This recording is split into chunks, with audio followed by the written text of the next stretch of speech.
হঠাৎ কল দিলি? আনি গোজামাইয়ের যার গায়ে হাত তুলছে। কিল্লে কাম করলো?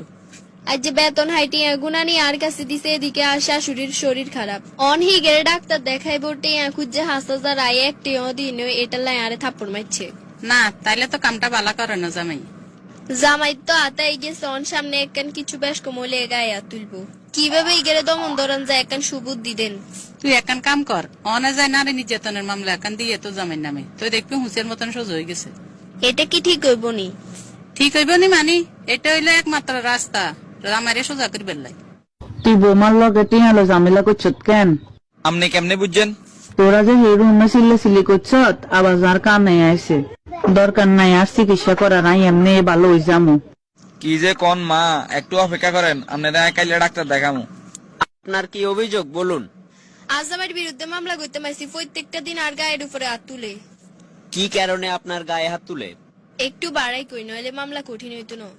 আজ জামাই নেশা করে, নেশাটি আর বাপের বাড়ি তো নানি দিত কয়।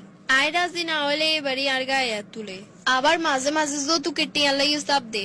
আপনি সবকিছু সত্যি বলছেন তো আরেকবার ভেবে দেখুন, কারণ আমরা আপনার অভিযোগের উপর ভিত্তি করে যদি উনাকে গ্রেপ্তার করে নিয়ে আসি, তাহলে পরবর্তীতে উনি হয়তো আপনার সাথে আর ঘর সংসার নাও করতে পারে। এখনো আপনার হাতে সুযোগ আছে উনাকে বুঝিয়ে সঠিক লাইনে আনার। স্যার আমি ভাবি চিন্তি এসি প্রত্যেক দিনের নির্যাতন আর সহ্য হন না।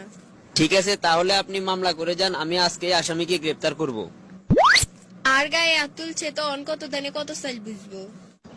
এ রাকিব সাহেব বাড়িতে আছেন? স্যার আপনি হঠাৎ আর বাড়িতে কোনো সমস্যা নেই? আমার সাথে এখনই থানায় চলুন। আমার অপরাধ?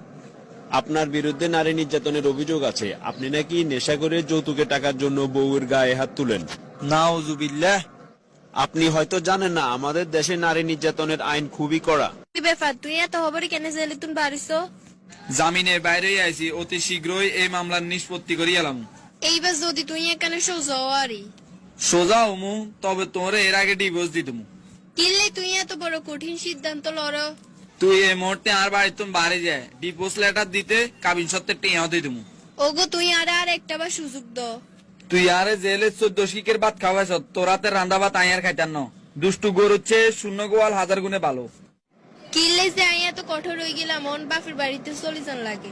কি রে জি, তুই চলি এসে জামাই কই? জামাইয়ার আইন লাগতো না, আর একবারে ডিভোর্স দিয়ে হাঁটা দিছে।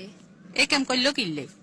আর কারণে হিগে জেলের ভাত খাইছে, এই কারণে আর রান্না করা ভাত আর খাইতো না হিগে। আনের বুদ্ধি যদি আই না দইতাম তাইলে অন ঠিক আই আজ জামাইর বাড়িতে থাকতাম। আয় কইতাম আর এমনি একটু হইব আন। আয় দেখছি জামাই সোজা মানুষ, মামলা দিলে আর সোজা হয়ে যাইব। অন্ধে হে জায়গাত বিপরীতে নই গেছে।